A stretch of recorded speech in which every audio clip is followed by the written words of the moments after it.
Nós iremos meditar na palavra do Senhor nessa noite, no texto do livro de Jonas,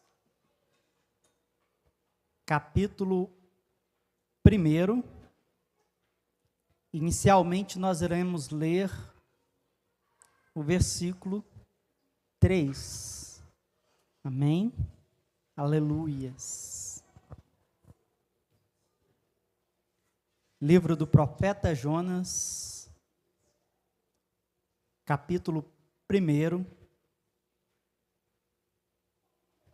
Obrigado, querido. Deus te abençoe.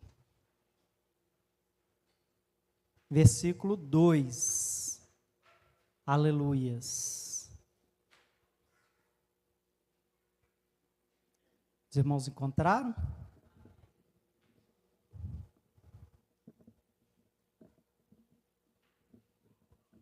Aleluias.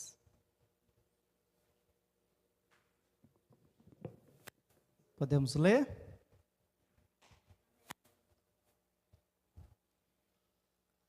Diz assim: vá depressa à grande cidade de Nínive e pregue contra ela, porque a sua maldade subiu até a minha presença. Somente esse versículo, por enquanto. Pode sentar, em nome de Jesus. Aleluias. Coloque a mão no seu coração. Curve a sua cabeça. Pai, em nome de Jesus, a tua palavra acaba de ser lida, Senhor. Pedimos que o Senhor venha falar conosco, transmitindo a tua vontade, transmitindo o teu querer aos nossos corações, em nome de Jesus. Amém e amém. Nessa noite eu gostaria de falar sobre o propósito de Deus. Esse texto nos conta a história de um homem chamado Jonas, da qual o significado do seu nome já revela muita coisa a respeito do propósito de Deus na vida dele. Afinal, o nome Jonas significa pomba. Naquela época, a pomba era um dos instrumentos utilizados como correio, como mensageiro. E Jonas, não à toa, recebe este nome, porque de fato Deus também tinha na vida de Jonas um propósito, que ele fosse o mensageiro do Senhor, que ele fosse o pregador da palavra do Senhor, que ele anunciasse o nome do Senhor e os grandes feitos do Senhor. E para falarmos de propósito, nós precisamos entender de fato o que isso significa. Então, nesta noite, antes de mergulharmos na palavra de Deus, eu gostaria de trazer para a sua vida algumas definições sobre propósito, para que você saia daqui entendendo não apenas o que é propósito, mas também entendendo que Deus tem um propósito grande na sua vida. Amém? E mais do que isso, que você avance ainda mais. O meu desejo nessa noite é que você não apenas reconheça que Deus tem algo para fazer através de você, mas que você descubra o que Deus quer fazer com você. Que você seja revelado qual é a vontade de Deus para a sua vida. Que você comece a galgar o caminho deste propósito. Amém, queridos? E a palavra propósito, ela vem do latim. E no latim é proponere. E é interessante porque o termo proponere é uma junção do termo pro, no latim, que significa frente.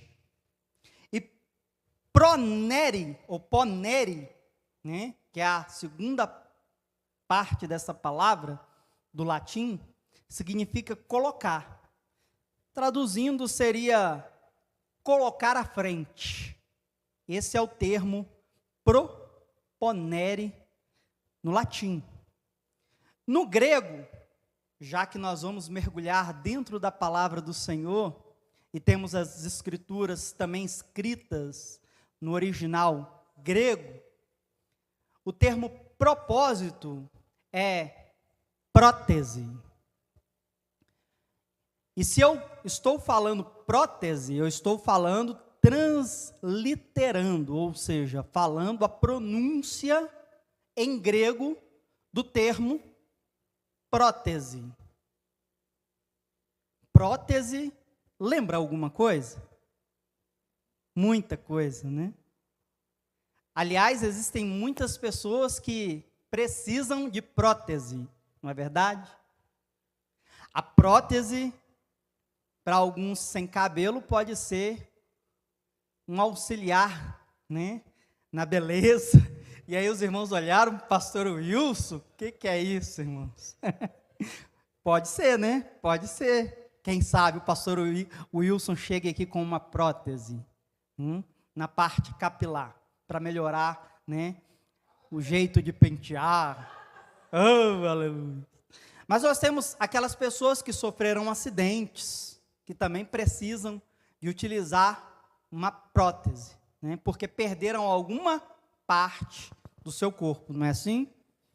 Então tem aqueles que perderam perna, braço, e aí elas vão se utilizar desse equipamento, dessa ferramenta, que é a palavra em grego, por incrível que pareça, prótese, que significa, traduzindo para a nossa língua, significa propósito. Ou seja, é algo que vai servir a um propósito.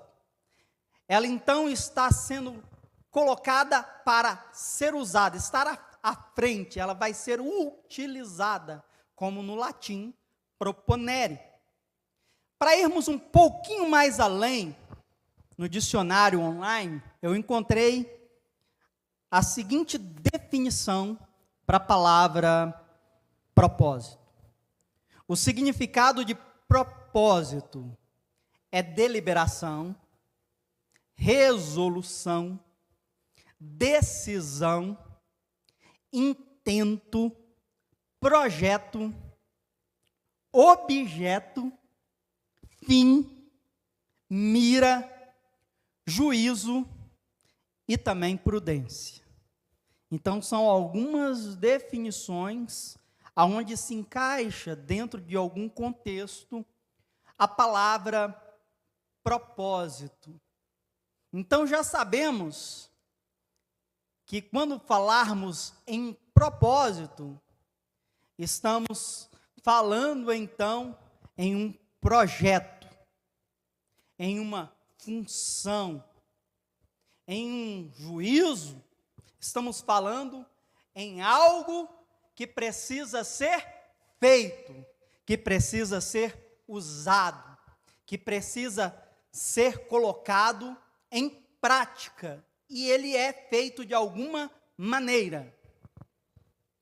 E aí, lendo o livro de Rick Warren é um pastor e teólogo californiano, e ele disse em seu livro, Uma Vida com Propósito, que os 5 propósitos de Deus para a vida humana na Terra são adoração, comunhão, discipulado, serviço e missão.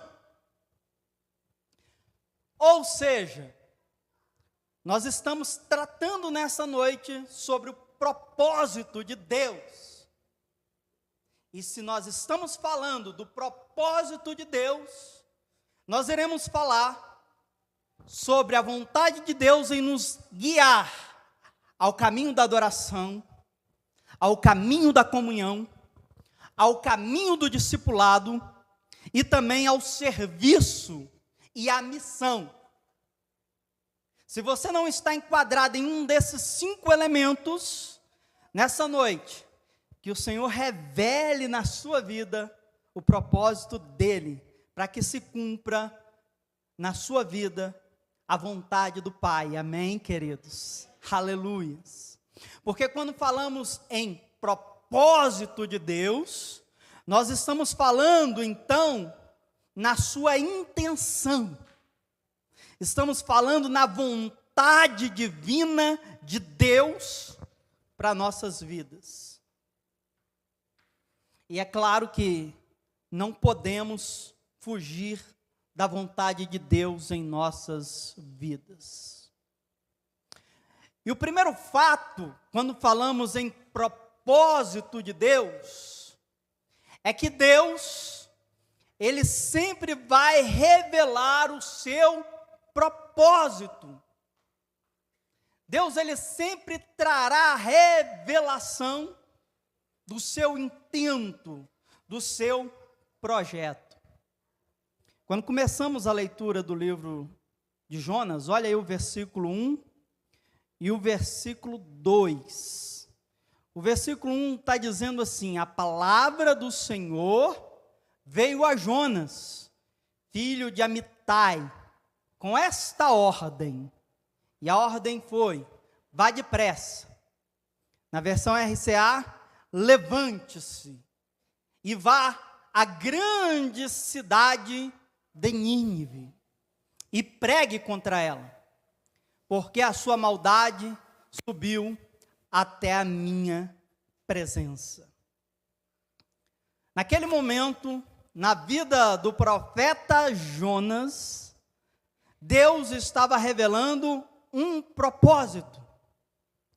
Deus estava direcionando o profeta a cumprir uma missão.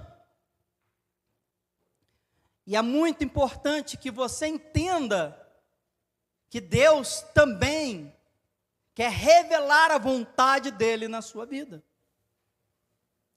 É importante que você entenda que Deus quer revelar o seu propósito em você. Segundo o pastor Rick Warren, o propósito da vida, ele é divino e transcende a busca por felicidade, transcende a busca por paz de espírito e transcende a realização pessoal. Warren, irmãos, afirma que o verdadeiro propósito da vida pode ser descoberto a partir de uma conexão diária com a palavra de Deus. Ou seja, se você ainda não descobriu o propósito de Deus na sua vida, você precisa mergulhar na palavra de Deus. Porque ao contrário do que muitos pensam sobre propósito, e há até um hino muito bonito que é cantado, louvado nas igrejas, dizendo: eu não morrerei enquanto o Senhor não cumprir em mim todos os sonhos que Ele mesmo sonhou para mim. Nós às vezes pensamos de forma materialista. Nós olhamos esse propósito de forma vertical e a partir das minhas, ou melhor, horizontal e a partir das minhas necessidades. A partir do meu bem querer. Porque de fato, todos temos metas e objetivos na vida. Alguns já alcançaram, estão passando para outros níveis, outros ainda não. Outros estão em busca de uma melhor formação, de um melhor emprego, estão em busca de uma melhor moradia, estão em busca de um status no meio da sociedade, um status melhor, uma posição de destaque no emprego. Enfim, as pessoas buscam propósitos que intencionam afagar e acudir os próprios desejos. Sobre estes propósitos e desejos, a notícia é que nem todos poderão se cumprir na sua vida. Talvez nem todos irão se realizar de fato na sua vida. Talvez você até morrerá sim, sem ver alguns desses desejos pessoais seus se realizando. Mas de fato o desejo de Deus para a sua vida, para a minha vida e para a nossa vida, é que não morramos sem experimentar o propósito divino na nossa vida, a vontade dele na nossa vida, de nos tornarmos um ser que o adora, que tem comunhão, que aprendeu a viver um discipulado, que serve e que faz missões. Este é o propósito de Deus. Esta é a vontade de Deus. E às vezes não compreendemos porque não diminuímos. Como que eu descubro os projetos e os desígnios de Deus para a minha vida? Reconhecendo que sou pequeno. Reconhecendo que sou pequenino diante da vontade de Deus, diante de um Deus tão maravilhoso a qual eu sirvo. Se lermos Mateus capítulo 11, versículo 25, nós encontraremos a resposta para essa afirmação, porque naquela ocasião Jesus ele vai dizer: eu te louvo, Pai, Senhor dos céus e da terra, porque escondestes essas coisas dos sábios e cultos, e as revelastes aos simples, aos pequeninos. Que o seu coração se volte para a necessidade de que você depende totalmente de Deus. De que o seu dinheiro não é maior do que a vontade de Deus. De que sua inteligência, o seu conhecimento não é maior do que a vontade de Deus. De tudo que você é não representa nada diante da vontade de Deus, porque ela é prioridade na sua vida. Ela está em primeiro lugar.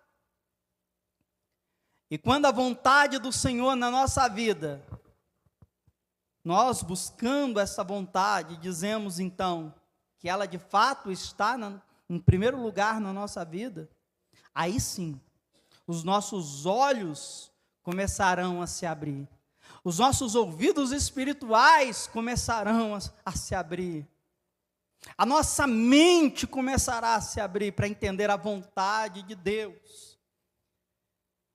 E um dos fatores muito importantes para compreendermos, para recebermos a revelação de Deus sobre a nossa vida, é clamarmos ao Senhor. Clamarmos a Deus. Uma igreja que ora é uma igreja que vive o propósito de Deus. Uma igreja que ora é uma igreja que reconhece o propósito de Deus. Uma igreja que ora é uma igreja que tem em sua vida a revelação da vontade de Deus na sua vida. No livro de Jeremias, no capítulo 33, no versículo 3, o Senhor ele vai dizer para Jeremias a seguinte afirmativa: clama a mim, e eu responder-te-ei, e eu te anunciarei coisas grandes e firmes que não sabes. Ah, Senhor, eu não sei qual é a tua vontade. Senhor, eu não sei qual é o teu propósito para a minha vida. Então comece a clamar. Comece a orar. Comece a buscar ao Senhor e a clamá-lo, porque a Bíblia está nos dizendo que o Senhor irá responder a este clamor. O Senhor irá anunciar coisas grandes através deste clamor. O Senhor irá te mostrar coisas que você não sabe. O Senhor irá te mostrar. Então comece a clamar. E se você está clamando, não pare de clamar. Não pare de orar. Não pare de buscar pela vontade de Deus na sua vida. Porque nós sabemos que nada, absolutamente nada, está em oculto diante dos olhos do Senhor. E ele diz assim: e que não seja revelado. Olha lá, Mateus capítulo 10, versículo 26. Jesus vai dizer: portanto, não tenham medo deles, não há nada escondido que não venha a ser revelado, e nem oculto que não venha a ser conhecido.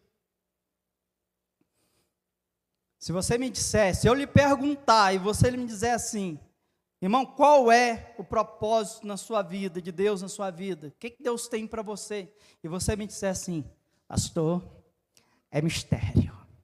Ah, é mistério, eu ainda não sei. Porque é mistério. Não, irmão. Deus não quer manter isso em mistério. Deus quer te revelar a vontade dEle. Deus quer te revelar o propósito dEle. Deus quer lhe fazer um homem e uma mulher atuante no reino dEle.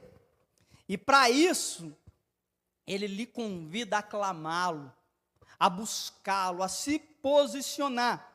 Porque todos aqueles que ainda não entenderam o propósito de Deus em sua vida, de fato,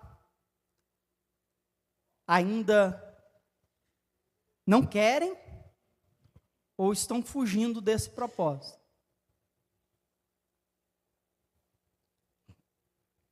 Porque o Senhor está pronto para lhe mostrar qual é a vontade dEle para a sua vida. O Senhor está pronto para lhe mostrar o caminho. O Senhor está pronto para lhe fazer um instrumento dEle nesta geração. Somos uma igreja ativa, amém? Somos uma igreja viva. Somos uma igreja cheia do Espírito Santo de Deus, amém? E como homens e mulheres cheios do Espírito Santo, nós recebemos do Senhor a unção do Espírito Santo, o revestimento do Espírito Santo. Não é para nós mesmos. Não é para dizer: eu sou um homem cheio de Deus, eu sou uma mulher cheia de Deus. Não é para isso. O Senhor nos reveste para que você seja luz no meio das trevas. Para que você seja um referencial da palavra dEle no teu trabalho, na rua, na tua casa, para os teus vizinhos. Quando o derramar do Espírito Santo acontece em Atos, a Bíblia vai dizer no capítulo 1, versículo 8, fiquem em Jerusalém, até que lá do alto sejais revestidos. E quando vier esse revestimento, vocês receberão poder, que é dinamis no grego, que quer dizer autoridade. O Senhor quer que a igreja dEle tenha autoridade. Mas infelizmente ainda temos muitos crentes 007, disfarçados. Olha, eu sou crente, mas eu estou aqui disfarçado, porque ninguém pode saber. Meu Deus, que você tenha autoridade de Deus para pregar, para falar. E o texto lá vai dizer que essa pregação ela seria tanto em Jerusalém, tanto na Judéia, já sairia para Samaria, e ela quebraria as fronteiras e iria até os confins da terra. E o termo usado ali é testemunhas, que no grego é mártires, que significa eu morrer pela causa do Senhor. A morte nunca parou, nunca vai parar e não poderá parar jamais o propósito de Deus. O propósito que Deus tem para nossas vidas e o propósito que Deus tem para a igreja. Os coliseus romanos com os leões estraçalhando homens e mulheres cheias de Deus não impediu o evangelho de ser anunciado. Homens como Daniel lançados na cova do leão, isso não deu medo, não os impediu a obra do Senhor de ser anunciada. Homens que foram crucificados de cabeça para baixo, lançados dentro do mar com a pedra amarrada nas pernas, nada disso impediu a obra do Senhor de ser anunciada. Quando lemos o texto de Mateus, capítulo 16, 18, quando Jesus ele diz para Pedro, tu és Pedro, mas sobre esta pedra edificarei a minha igreja, e as portas do Hades não poderão vencê-las. Jesus estava dizendo para Pedro, a igreja está edificada na rocha que sou eu. Tu és Pedro, e Jesus afirma com convicção. Jesus disse para ele assim, tu és Pedro. Pedro significa pedra pequena. E aí em seguida Jesus diz, mas sobre esta pedra, Jesus está falando sobre o rochedo, pedra forte, pedra grande, pedra firme. Jesus estava se referindo a si mesmo. Edificarei a minha igreja. E quando ele cita a igreja, ele já cita o propósito de Deus. Quando dizemos que somos igreja, reconhecemos o propósito de Deus. Porque a palavra igreja, eclesia em grego, com dois prefixos, com um prefixo, ek, que quer dizer fora, eclesia, chamados, ou seja, chamados para fora. Jesus estava dizendo, serão chamados para fora. A minha igreja, ela é chamada, ela é convidada, ela é convocada a sair para pregar o evangelho. E aí ele vai dizer que as portas do Hades, a porta do inferno em algumas traduções, não prevalecerão contra a igreja. E o termo Hades, lá no original grego, se refere à morte. Se você pegar Hades, jogar no dicionário, você vai ver que a tradução mais comum é morte. Porque Jesus está dizendo para os seus que a morte não vai impedir a igreja, não vai parar a igreja. E o que eu aprendo com isso? Eu aprendo, querido, que as calúnias que vêm sobre a minha vida não podem me parar. Que tipo de provação você está vivendo para dizer, Senhor, eu não aguento mais. Senhor, eu não vou mais pregar, eu não vou mais fazer a tua obra, eu não vou mais evangelizar, porque eu não estou suportando as provações. E quais são as provações? Porque está faltando dinheiro lá em casa. Porque não deu para comprar os chips das crianças esse mês. Quais são os tipos de lutas que você tem passado? Que talvez para você sejam muito grandes de fato. E eu não quero aqui, irmãos, preste bem atenção. Eu não quero aqui nessa mensagem menosprezar as tuas lutas, amém? Entenda isso, eu não estou dizendo isso. Porque o que é difícil para você, às vezes para mim, não é. Como o que eu passo, às vezes eu sinto ser um grande fardo, uma grande batalha, para você ser esse pastor está de brincadeira, é uma fichinha para mim. Então, cada um tem o seu nível, cada um tem a sua dificuldade. O que eu quero lhe dizer é que muitos homens de Deus passaram pela morte, presenciaram a morte, foram levados à tortura, à dor e a sofrimentos gigantescos, mas entenderam que o propósito de Deus para a vida deles era maior do que qualquer coisa, até mesmo a morte. Por isso que Paulo vai dizer, o que Paulo diz? Paulo vai dizer que o viver para mim é Cristo, mas o morrer é lucro.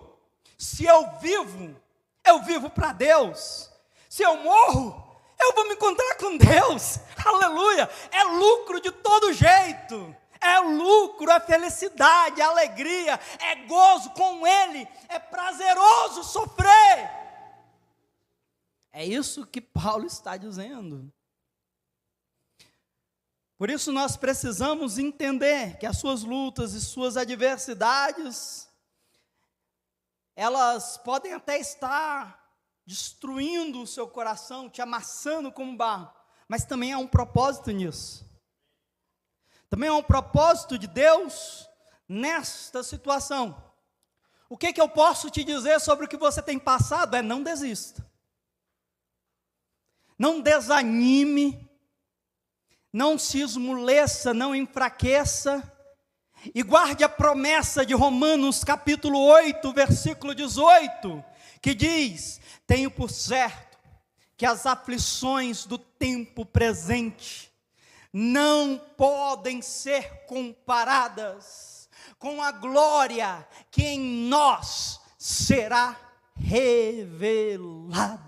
Aleluia. Então, os sofrimentos são momentâneos e irão passar. O que não pode passar na sua vida é o desejo de servir a Ele, ao Senhor da glória. O que não pode se esfriar jamais é o desejo de dobrar os joelhos e falar com o papai. O que você não pode perder é essa essência gostosa de chorar, de derramar lágrimas aos pés do Senhor. Não perca isso. Não deixe essa essência de adorador se esfriar na sua vida. Não perca o desejo de viver comunhão com Deus, comunhão com o Senhor. O mundo me odeia, e daí eu tenho comunhão com Deus. Meus pais não gostam de mim, e daí eu tenho comunhão com Deus. Eu não tenho um amigo, mas eu tenho Deus, eu tenho comunhão com Deus. Eu tenho vida com Deus, eu sou alinhado com a vontade de Deus. Eu entrei na roda dos amigos e eles não querem papo comigo, porque minha conversa é falar de Deus, porque eu tenho comunhão com Deus, e a minha missão é fazer a vontade dEle, a minha missão é pregar, a minha missão é discipular, a minha missão é revelar o grande amor dEle pela minha vida. E você sabe o que mais vai impactar as pessoas na sua vida? Não é a sua relação de bênçãos que você tem para contar, mas o quanto o seu amor a Jesus e a sua fidelidade ao propósito dEle te manteve firme e fiel nos piores dias da sua vida. Nos piores momentos da sua vida, você não arredou o pé. E aí alguém vai dizer assim: aquela irmã ali pode falar o que quiser, mas está lá, ó, orando, buscando. A luta está vindo, mas ela está lá firme. Essa mulher é de Deus, gente. Não tem como negar. Porque os frutos vão revelar que tipo de pessoa você é. Se realmente você vive uma autenticidade genuína do Evangelho de Jesus Cristo. Porque aí os frutos, nesse momento, são revelados. Para alguns, o momento da aflição é a murmuração, é a reclamação, é o desânimo, é a desistência, é o abandono, é a crítica, é a calúnia. Para alguns, é olhar para trás e dizer lá atrás era melhor do que hoje, como Israel fez, no meio do deserto. Os camaradas eram escravizados, chicoteados, apanhavam dia e noite, trabalhavam no sol escaldante. Deus traz libertação. Eles andam um pouquinho, 3 dias só no deserto e não tem água. 3 dias só sem água, já é motivo para murmurar. Não, eu não tenho água. No Egito era melhor. No Egito nós vamos morrer de sede. 3 dias sem água. Os caras passavam o dia inteiro sem beber água, às vezes até mais, porque os soldados egípcios não deixavam eles beberem água. E agora eles, no meio de um pequeno momento de adversidade, eles reclamam e murmuram e olham para trás. E olham para o Egito e dizem, eu quero voltar. Lá é melhor. Porque é isso que o inimigo quer, que você pense, que lá atrás era melhor. Mas sem Deus nunca será melhor. Sem o Senhor nunca será melhor, meu querido. E aí nós encontramos nessa história que nós lemos, voltando para o texto bíblico que nós lemos, este homem chamado Jonas, cujo próprio nome, que significa pomba, mensageiro, revela um propósito de Deus na vida dele. Em um instante de insanidade e medo diante do problema, tenta fugir do propósito de Deus. E aí no versículo 3, nós vamos encontrar esta afirmação, que Jonas se levantou para fugir de diante da face do Senhor. E ele foi para Tarsis. E ele descendo a Jope, ele achou um navio que ia para Tarsis. Pagou, pois, a sua passagem, e ele desceu para dentro dele, para ir com eles para Tarsis, de diante da face do Senhor. O escritor, ele parece até irônico, quando ele fala que Jonas, então, se levantou para fugir da face do Senhor. Porque o salmista Davi, ele disse, como eu fugirei da tua presença, Senhor? Se eu subir as montanhas, lá o Senhor estará. Se eu descer até o Hades, até o abismo, lá o Senhor também estará. De fato, é impossível fugir da presença de Deus, porque o nosso Deus, ele é onisciente, ele está vendo tudo. Olha aqui, ele está te vendo, hein? Onde ninguém vê, Deus está te vendo. Ele é onipresente, então ele pode estar aí, viu? Bem pertinho de você. E ele é onipotente, ele tem poder para fazer o que ele quiser, para decretar vida e também decretar morte. O Senhor é o Deus Todo-Poderoso. Mas aí nós encontramos um homem que junta os seus recursos, porque Jonas tinha dinheiro, e ele vai e paga com o seu dinheiro uma passagem para ir bem longe, o mais longe possível de onde Deus queria que ele estivesse. Jonas tem uma condução ótima, formidável, que era um navio que cruzaria continentes com ele, que o levaria bem para longe. E agora Jonas, usando seus próprios recursos e meios, ele quer de fato se afastar da vontade de Deus, que era pregar para os ninivitas.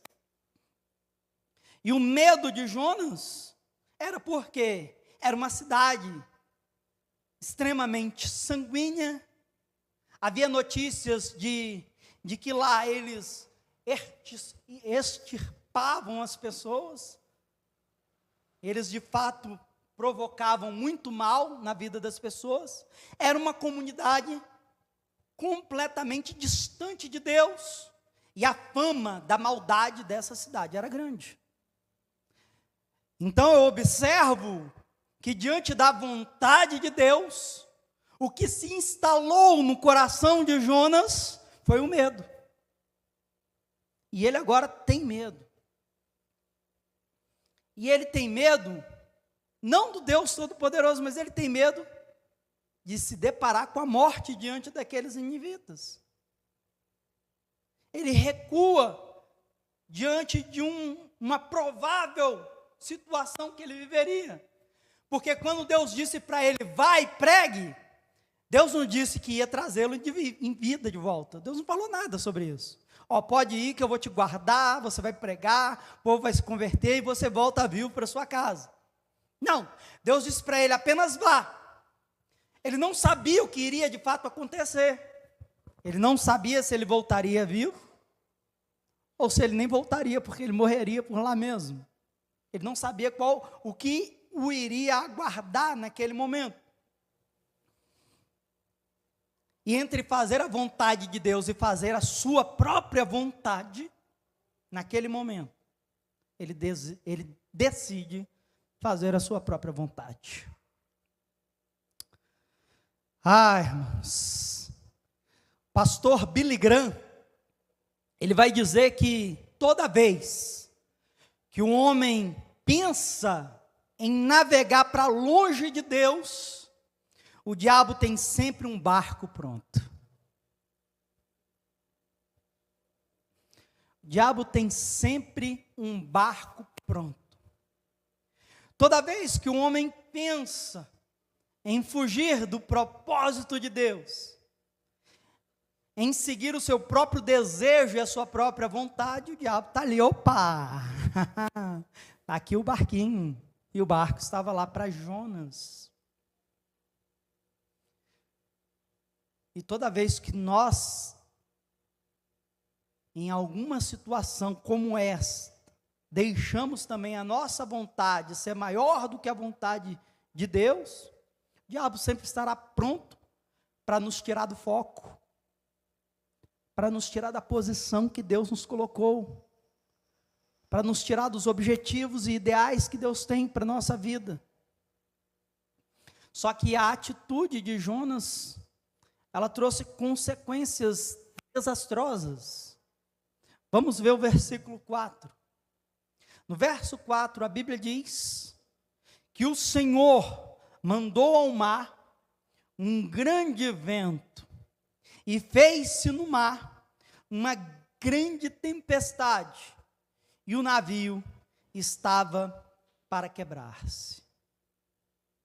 Perceba as escolhas e decisões de Jonas, de fugir da presença de Deus, de fugir do propósito que Deus tinha na vida dele, trouxe para a embarcação toda aonde Jonas estava um grande problema. Porque começou ali no meio do mar uma tempestade horrível, uma tempestade grande, e muitos nem sabiam do que estava acontecendo. Muitos não sabiam nem a causa, nem a razão, nem o motivo, a circunstância pelo qual aquela tempestade se estabeleceu, mas havia alguém ali que sabia. Havia um homem ali que sabia. E a pergunta que Deus traz aos nossos corações nessa noite é: tem tempestades que você sabe por que elas estão acontecendo na sua vida. Existem tempestades que talvez ninguém saiba por quê, mas você sabe a razão dessas tempestades. E lendo o livro Desperte-se para o Chamado, do pastor Mac Anderson, ele vai dizer que se a sua ocupação ela não condiz com a sua missão e identidade, acabará em tempestade. E aí ele prossegue no livro dizendo: se o que você está fazendo hoje não está alinhado com o propósito de Deus, que Deus planejou para a sua vida, se não está relacionado à sua missão e não leva a um destino, não importa o quão bem feito seja, você pode ter dinheiro para comprar passagem, pode viajar, está indo viajar para bem longe dessa vontade de Deus, para fazer o que quiser, mas se o que está fazendo não está conectado ao que Deus deseja que você faça, o resultado será uma tempestade. E foi exatamente isso que aconteceu com Jonas. No meio da decisão de fugir da presença de Deus, ele pensou: está tudo bem, está tudo ótimo, vou deitar aqui no porão do navio e vou acordar lá em Tarsis, e está tudo certo. E lá ele ficou. Irmãos, Jonas, ele deita e dorme e fica de boa. Ele fica indiferente ao que está acontecendo. Estava acontecendo um grande problema, e ele era a causa do problema, mas ele fica indiferente, eu diria que apático, e não empático, porque a decisão de Jonas estava também colocando em perigo outras vidas. A decisão de Jonas estava arriscando uma embarcação inteira, mas ele estava apático, mas não empático com o que estava acontecendo. E aí o capitão do navio identifica Jonas lá no porão. O capitão do navio chama, e o capitão diz: você está aí tranquilo? Estamos vivendo uma grande tormenta, estamos vivendo um grande desafio, não sabemos se vamos chegar ao destino, e você está aí tranquilão. Levante-se. Vamos lá, levante-se. Vamos lá. Clame ao seu Deus, faça alguma coisa. E aí o verso 5 diz que todos os marinheiros estavam com medo, todos os marinheiros estavam clamando cada um ao seu Deus, e atiravam cargas ao mar, jogavam cargas, jogavam tudo ao mar para o navio ficar mais leve. Enquanto isso, Jonas estava lá no porão, deitado, dormindo profundamente, apático, sem nenhuma sensibilidade espiritual com o que estava acontecendo. Isso me chama a atenção para uma coisa muito importante nessa noite, irmãos.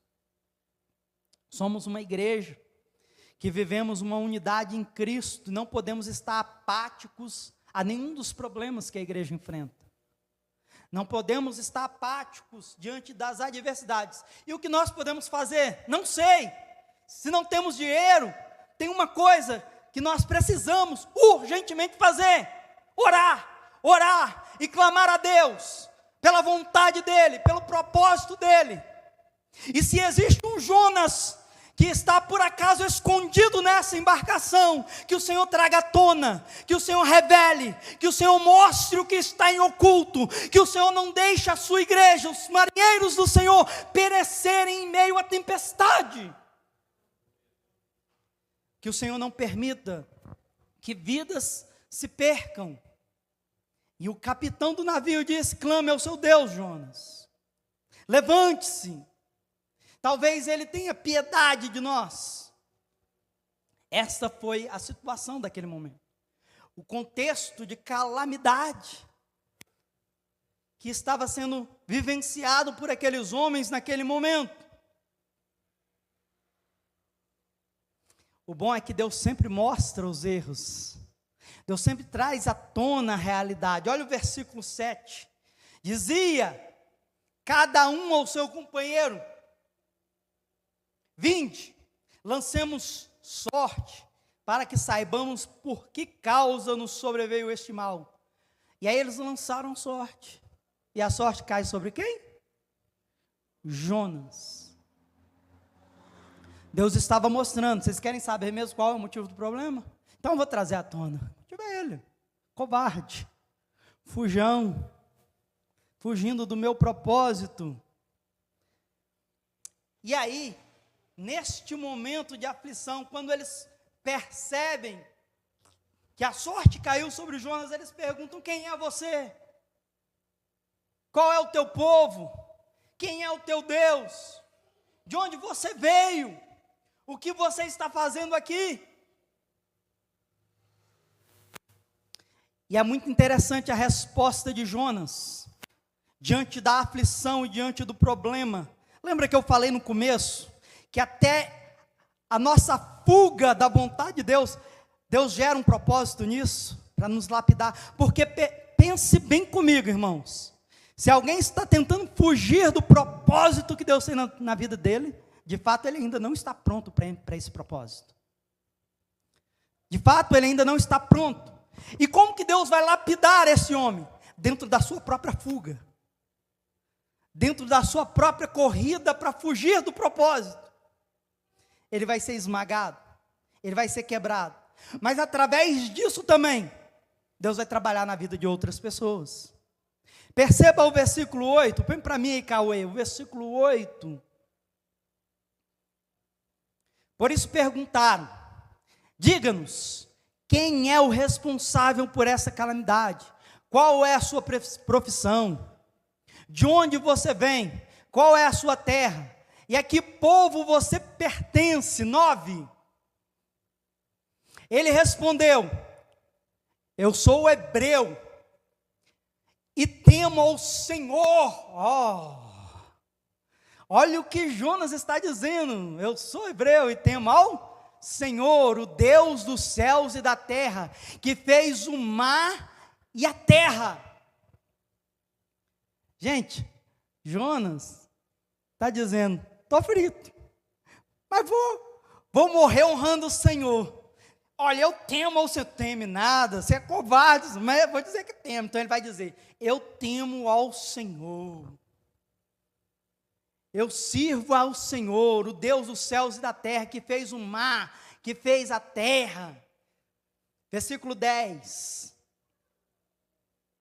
Então os homens ficaram apavorados e perguntaram: o que foi que você fez? Pois sabiam que Jonas estava fugindo do Senhor, porque ele já lhes havia contado. Os homens perguntam: o que você fez? E ele disse: eu estou dando um rolê ali para fugir de Deus. Estou indo ali para ver se Deus não me encontra, para ver se Deus não me acha. Mas por que esses homens ficaram apavorados? Porque ele declarou: eu sirvo a um Deus vivo, a um Deus poderoso, que fez o céu, que fez a terra, tudo isso aqui foi Deus que fez. Ele declara para aqueles homens que o Deus que ele serve é poderoso, e a causa de toda aquela tempestade era ele. E aí aqueles homens percebem, então, o Deus que nós estamos clamando não é nada não, porque o nosso Deus não fez nada, o nosso Deus não parou a tempestade, o nosso Deus não resolveu nada, e esse Deus seu está fazendo isso tudo. Versículo 11. Visto que o mar estava cada vez mais agitado, eles lhe perguntaram: o que devemos fazer com você para que o mar se acalme? Perceba, eles entenderam que estavam diante de um profeta, eles entenderam que estavam diante de um homem de Deus, eles entenderam que este homem servia a um Deus poderoso, muito mais poderoso que o Deus que eles clamaram, porque nada mudou quando eles clamaram. Eles entenderam que Deus estava chamando a atenção de Jonas naquele momento para algo, e eles não sabiam o que fazer. Então eles perguntam para Jonas: o que nós vamos fazer? O que nós precisamos fazer para que Deus tenha piedade de nós? Para que esse teu Deus tenha misericórdia de nós? O que precisamos fazer? O que é preciso fazer, Jonas? E Deus de lá olhando: Jonas, o que é preciso fazer, Jonas? Fala aí, Jonas. Fala aí, Jonas, o que é preciso fazer? Porque você sabe o que é preciso fazer, Você sabe o que você tem que fazer, que você não está fazendo, né, Jonas? Né?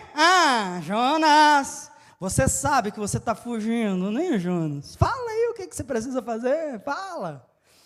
Põe para fora, versículo 12. Jonas vai revelar então o seu erro. Jonas vai reconhecer o seu erro. E aí Jonas vai dizer: pegue-me, jogue-me ao mar. É só vocês me jogarem, me lançarem ao mar, que aí o mar vai se aquietar. O mar vai se acalmar.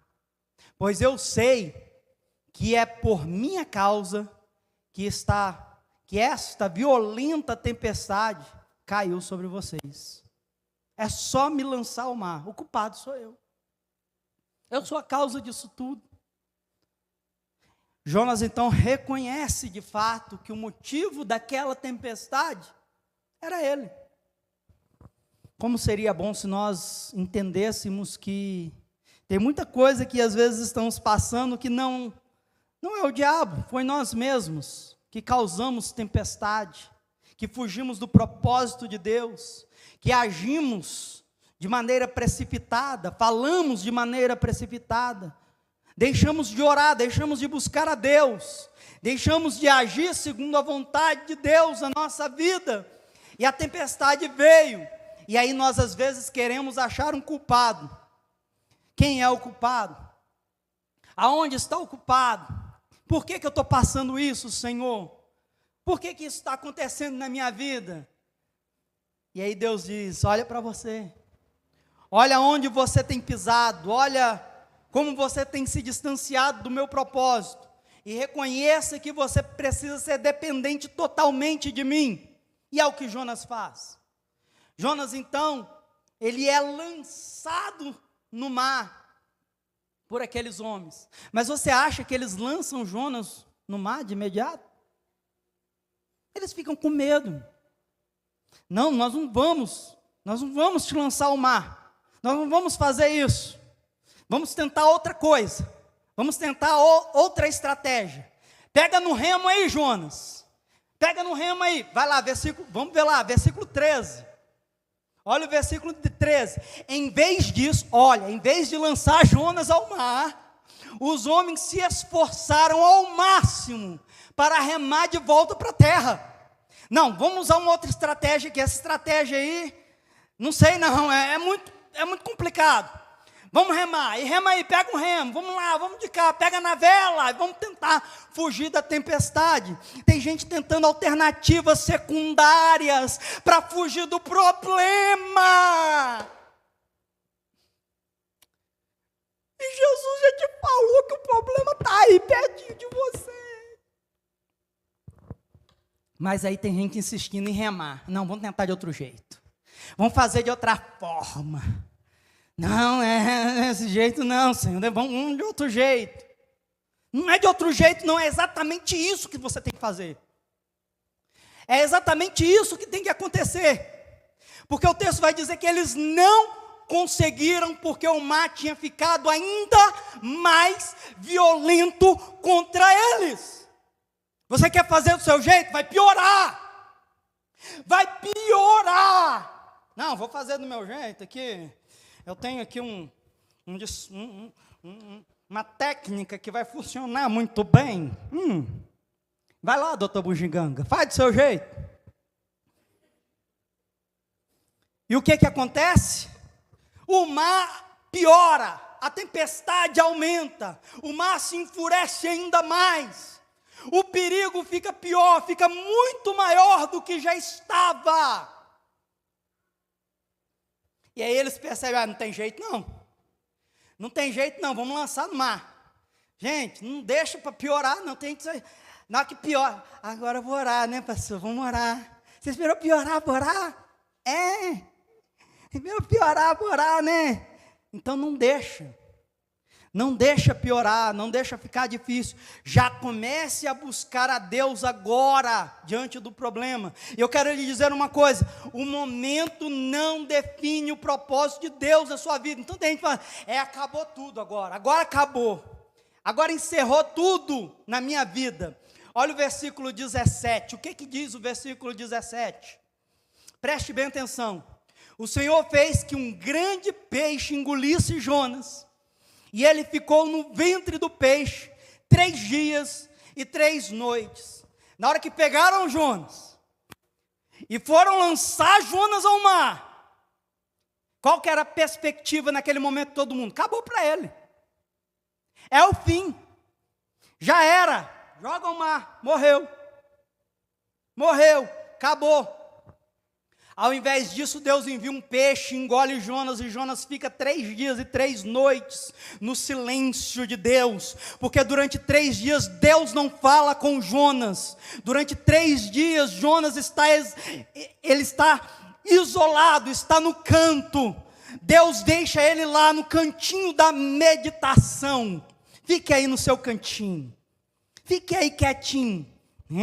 As mamães têm um cantinho do castigo, é isso? Como é que chama? É o cantinho do castigo? Do pensamento?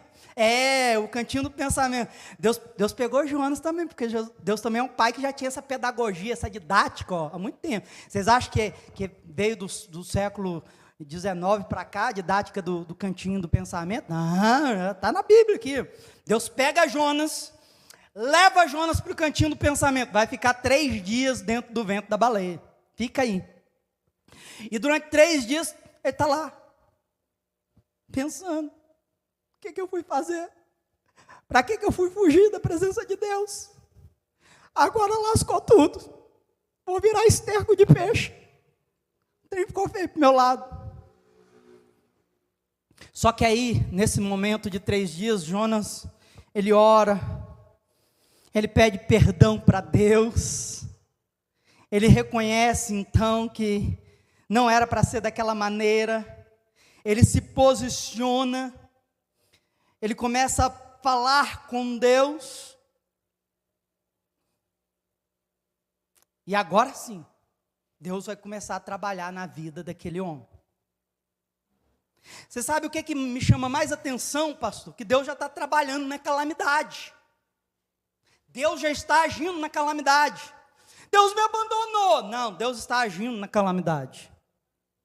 A tua adversidade é um trabalhar de Deus, é um moldar de Deus, é um agir de Deus, e através disso outras pessoas também estão sendo trabalhadas por Deus. A prova disso, os marinheiros. A Bíblia diz que quando Jonas foi lançado ao mar, o que aconteceu? O que aconteceu, irmãos? A tempestade aconteceu o quê? A tempestade se acalmou, acabou a tempestade, acalmou-se, acabou a fúria do mar. Os marinheiros olharam e falaram assim, realmente o Deus de Jonas é poderoso, o Deus de Jonas é tremendo, o Deus de Jonas é maravilhoso. E a Bíblia diz que esses marinheiros dobraram os joelhos e adoraram a Deus. Aleluias! Aqueles vão falar, esse Deus é tremendo mesmo, é esse Deus que eu tenho que servir. E aí, as adversidades, elas não podem jamais impedir o propósito de Deus na sua vida. Em Jó 42, no versículo 2, Jó vai dizer assim, bem sei, Senhor, que tudo podes, e que nenhum dos teus pensamentos, dos teus planos, pode ser frustrado.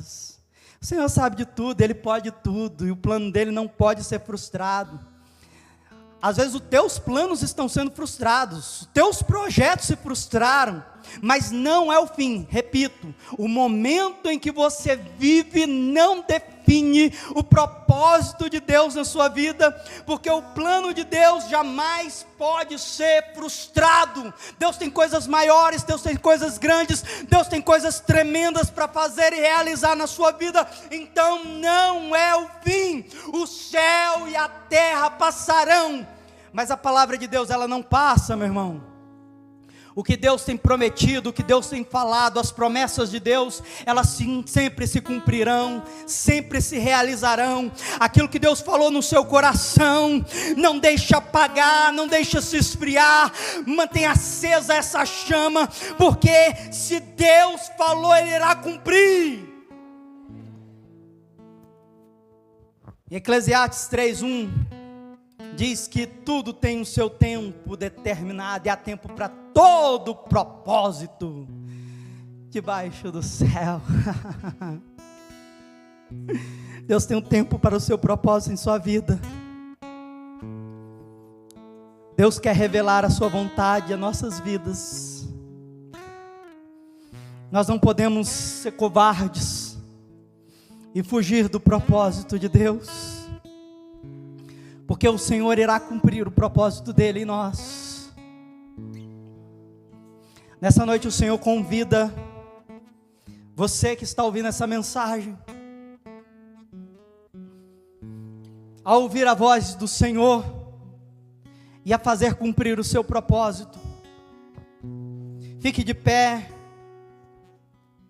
e dê lugar ao Espírito Santo de Deus. Quando Jonas orou e se arrependeu, aí sim um peixe o vomitou lá na praia e disse: agora vai lá, Jonas, vai lá pregar, vai lá fazer o que Deus te mandou. E Jonas foi cumprir o propósito de Deus, e Jonas foi cumprir aquilo que Deus havia mandado ele fazer. Quando oramos e nos derramamos e nos humilhamos diante do Senhor, Ele é poderoso para restaurar a nossa família, para restaurar a nossa vida emocional, para restaurar a nossa vida financeira. Mas o que Deus quer fazer na sua vida, o que é prioridade de Deus na sua vida, é te levar para o centro da vontade dEle. O que Deus de fato quer fazer na sua vida é lhe trazer para perto dEle e dizer para você assim: filho, não ande sozinho, porque eu estou aqui contigo. Não tome decisões sem a minha vontade, porque a minha vontade é maior do que todas as suas decisões. Não fique angustiado e aflito diante das dificuldades, porque eu estarei com você em todas elas. Eu estarei com você em todos os momentos. Apenas me glorifique, me adore, apenas me exalte, apenas me sirva, e veja o milagre que eu, o Senhor, farei na sua vida.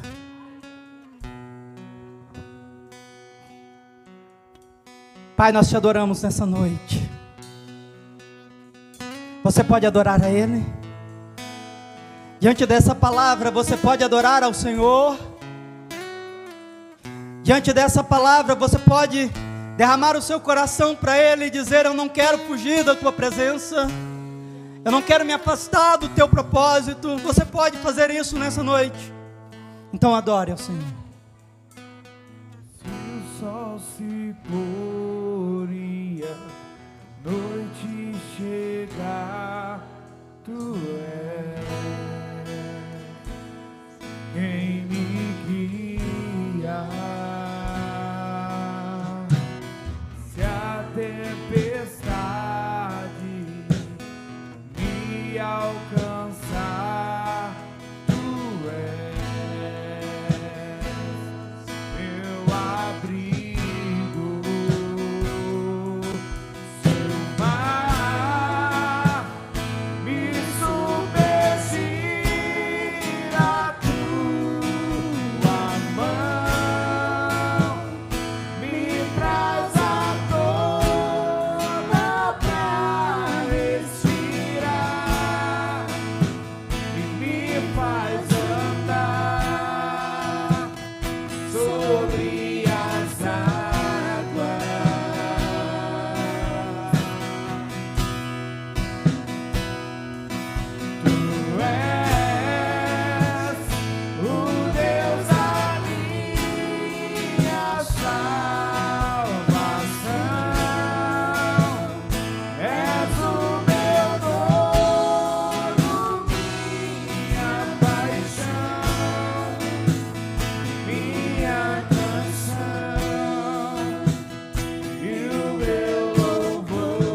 Pai, muito obrigado por esse momento. Colocamos as nossas vidas, colocamos a tua igreja diante de ti. Que o Senhor renove, que o Senhor fortaleça, que o Senhor traga vigor, que o Senhor renove a força de cada um dos teus filhos, que o Senhor nos faça compreender o teu propósito e a tua vontade, para a glória do teu nome, Jesus.